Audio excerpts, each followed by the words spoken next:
السلام علیکم خواتین و حضرات، حاضر ہے حسب حال کے ساتھ آپ کا میزبان جنید سلیم، اور شو میں میرے ساتھ شامل ہیں ناجیہ اور ہر دل عزیز عزیزی۔ آج حسب حال میں شامل ہے لمحہ فکریہ، بد تہذیبیاں، مخبر نامہ اور خبروں پر عزیزی صاحب کا تبصرہ۔ مگر سب سے پہلے بات کریں گے امریکی ظلم کی شکار ڈاکٹر عافیہ صدیقی کے بارے میں۔ بہت ظلم کیا یار یہ امریکہ نے بھی۔ میں نے سنا یہ بڑی ہی بریلینٹ اور بڑی انٹیلیجنٹ خاتون ہیں کیا یار، تھیں بیچاری، بہت ہی بریلینٹ تھیں۔ اب تو امریکہ نے ان کی مختلف جیلوں میں رہ کے وہاں کے جو حکام ہیں انہوں نے اس قدر ان کو فزیکل اور مینٹل ٹارچر کا نشانہ بنایا ہے کہ بالکل وہ ذہنی اور جسمانی طور پہ مفلوج ہو کے رہ گئی ہیں، اور 6 دفعہ ان کے جو میڈیکل بورڈز ہوئے ہیں اور 6 کے 6 مرتبہ یہ رپورٹ سامنے آئی ہے کہ وہ نہ ذہنی طور پر اور نہ جسمانی طور پر اس قابل ہیں کہ وہ اس مقدمے کی کارروائی کا سامنا کر سکیں۔ ہائے ہائے ہائے، تو یہ امریکہ میں پڑی تھی؟ ہاں، اگر تم ان کے تعلیمی کیریئر پر نظر ڈالو تو سوائے بریلینس کے اور کچھ نظر نہیں آتا۔ اس قدر یہ قابل خاتون ہے تعلیمی حوالے سے کہ ان کے پاس جو ان کی کل تعداد ہے ان کی ڈگریز کی، سرٹیفکیٹس کی اور آنریری ڈگریز کی، وہ 144 بنتی ہے، اور ہارورڈ یونیورسٹی سے نیورولوجی میں آنریری پی ایچ ڈی کی ڈگری حاصل کرنے والی آج تک یہ واحد خاتون ہے۔ اور ان کے ذہن میں ایک بہت بڑا پروجیکٹ تھا پاکستان کے لیے کام کرنے کے لیے، کہ یہ چاہتی تھی کہ یہ جو ارلی سٹیج پر لرننگ پروسیس ہے ان کے لیے انہوں نے بہت زیادہ کام کیا تھا ڈاکٹر عافیہ صدیقی نے، اور خاص طور پر معذور بچوں کی لرننگ کے حوالے سے ان کے پاس اس طرح کا ایک پروجیکٹ تھا کہ جو میٹرک کرتا ہے بچہ 15 سال کی عمر میں، اس ڈیوریشن کو 3 سال تک کم کیا جا سکتا ہے، اور کتابوں کا جو سہارا لینا پڑتا ہے بچوں کو وہ کم سے کم لیا جائے۔ یعنی ان کا پروجیکٹ یہ تھا کہ صرف اشاروں سے بچے کو سکھایا جا سکے، اور یہ بہت ریولوشنری قسم کا پروجیکٹ تھا۔ تم نے نوم چومسکی کا نام سنا ہے، جو بہت مشہور امریکہ مخالف، ہاں، لیکن امریکہ مخالف تحریریں اس کی بہت شہرت حاصل کر چکی ہیں۔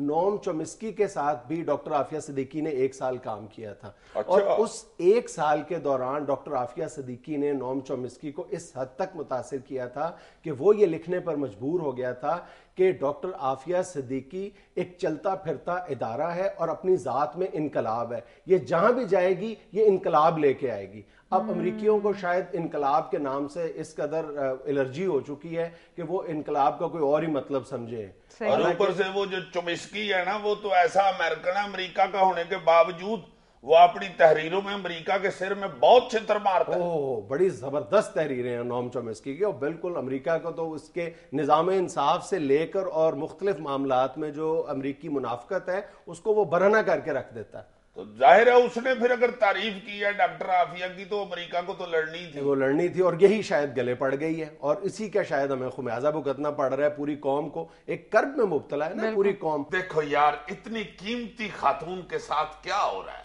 یار، کہ دوسرے ملکوں میں تو عام بندے کی جان بچانے کے لیے دوڑیں لگ جاتی ہیں حکومتوں کی،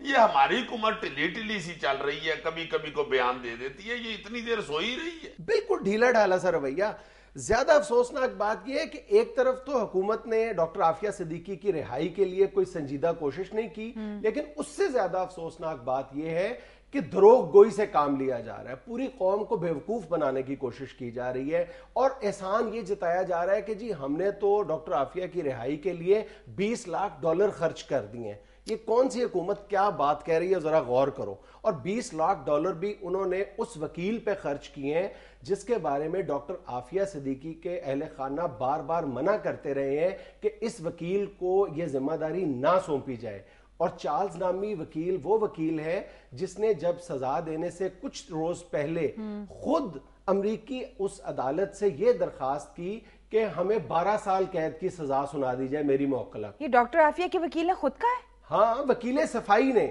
یعنی آپ سارا الزام منوان تسلیم کر رہے ہیں، اور ایک ایسا استغاثہ آپ تسلیم کر رہے ہیں جو بالکل کوئی افسانوی قسم کی کہانی معلوم ہوتی ہے کہ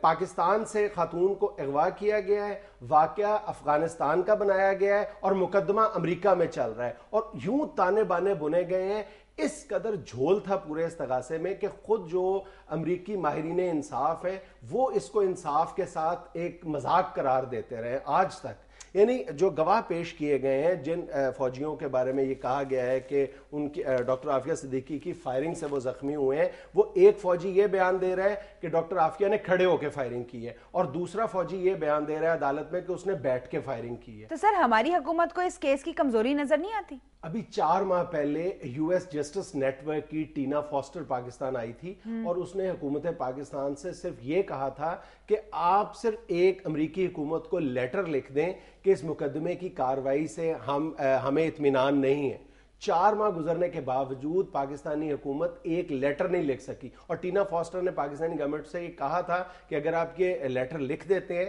تو میں امریکہ میں جا کر اس قدر بھرپور کیمپین چلا سکتی ہوں کہ ڈاکٹر عافیہ صدیقی کو رہا کرنا پڑے گا. اور ہماری حکومت نے خط نہیں لکھا, بالکل نہیں لکھا, اور بلکہ قوم کو ایک اور خط کے چکر میں الجھا دیا گیا ہے. یہ رحمان ملک صاحب جس خط کے بارے میں فرما رہے ہیں کہ ہم نے امریکی حکومت کو ایک سخت خط لکھا ہے لیکن ابھی اس پر دستخط کے ہم انتظار کر رہے ہیں ڈاکٹر عافیہ صدیقی کے اہل خانہ سے, اور ڈاکٹر عافیہ صدیقی کے اہل خانہ کا یہ کہنا ہے کہ ہمیں آج تک ایسا کوئی خط موصول نہیں ہوا جس کا ذکر رحمان ملک صاحب فرما رہے ہیں جو دستخط کے لیے ان کے پاس بھیجا کوئی آیا ہی نہیں ان تک خط. یار ویسے جنید یہ جذباتیت اپنی جگہ, پاکستانیت اپنی جگہ, بالکل مجھے بھی دکھ ہے, تمہیں بھی دکھ ہے, ہر پاکستانی کو دکھ ہے,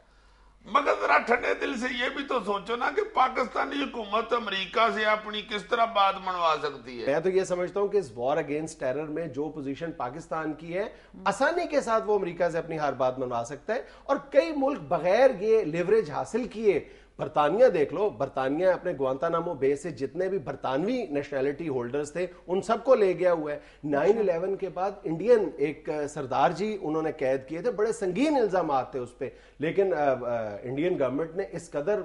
پریشر ایگزرٹ کیا تھا یو ایس اتھارٹیز پہ کہ اس کو رہا کروا لیا تھا انہوں نے. اچھا. اور ایک پاکستانی بیچارہ ایسا بدنصیب ملک ہے کہ ایک ایسی خاتون نہتی عورت اتنے سالوں سے قید ہے اور ظلم کے پہاڑ توڑے جا رہے ہیں, اس پہ باقاعدہ کتابیں لکھی جا چکی ہیں, اور پاکستان ایک عورت کو رہا نہیں کروا سکا آج تک. تو بس پھر نہیں بولتے ہم تو دیکھ لو نا پھر ایئرپورٹوں پہ کیا ہمارے ساتھ سلوک ہوتا ہے. تم امریکہ کے ایئرپورٹ پہ حالت دیکھ لو, وہ جب پاکستانی جو وہاں اترتے ہیں توبہ استغفار توبہ استغفار, جانوروں سے برا سلوک وہ کرتے ہیں. ادھر اترتے ہی پرے سے موٹے موٹے 2 حبشی کتے لے کے آ رہے ہوتے ہیں, وہ سونگنے والے, اور وہ اتنا خوفناک بندہ ہوتا ہے جو کتا لے کے آ رہا ہوتا ہے, آپ یہ اندازہ ہی نہیں لگا سکتے کہ دونوں میں سے سونگنا کس نے ہے. ہاں اتنے خوفناک ہوتے ہیں وہ حبشی, اللہ جانتا ہے. وہ تو صبح کی روشنی میں نظر نہیں آتے, ان کو دیکھنے کے لیے تو 3D اینکیں لگانی پڑتی ہیں, کہ تو ہاتھوں کی چٹیائی بتا رہی ہوتی ہے کہ یہ ان کے سامنے کو بولے گا تو بہت ماریں گے. انہوں نے تو ہمیں ذلیل کرنے کا ماسٹر پلان بنائے ہوئے. ویسے میرے ذہن میں بھی ایک ہیڈ ماسٹر پلان ہے, امان سے ہم اپنے ایئرپورٹوں پہ ان کے ساتھ وہ سلوک کریں کہ یہ اپنے بندے کے پتر بن گئے. ادھر اتریں جب یہ ان کو سب سے پہلے وہ اللہ دیتے والا SHO ہی ٹکرے, لے جا وہ ان کو اندر تفتیش روم میں اور پا دے ادھر جا کے لمے, اللہ دے پا انہوں لمے آئے, وہ لمہ پاؤ میرے لنچ بہت ہی تو ABCD کی تھی نا, تو میں نے تمہاری دونوں ناسوں میں ایک ہی دونوں ٹانگیں تو نہ دینی, اور لائے دیا سامان سنگنا سے باندر چھاڑ دے ہوئے. یہ نامراد ہمارا سامان ادھر کتوں سے سنگاتے ہیں. ہم بھی اپنا فیورٹ جانور استعمال کریں نا, بلکہ وہی باندر ان کی تلاشی بھی لے, اور تلاشی لیتے لیتے ان کو اتنے کو کھروندے مارے کہ تھوڑی دیر بعد یہ باندر کی رشتہ دار لگنے لگ جائے. اس کے بعد بندہ ان کو ڈالے مرغیوں والی گاڑی میں اور ملتان روڈ کی طرف سے لے گئے کوٹ لکھپت جیل, اور ادھر کوٹ لکھپت جیل میں ان کا کوٹ اتار کے نہ تو ان کی لکھ کو دفعہ پت اتاری جائے. لکھ لعنت ایسے لوگوں پہ, دیکھو اتنی معصوم اور پڑھی لکھی عورت کے ساتھ انہوں نے کیا سلوک کیا یار. استغفر اللہ. ناظرین یہاں میں لینا ایک چھوٹا سا وقفہ, ہمارے ساتھ رہیے گا.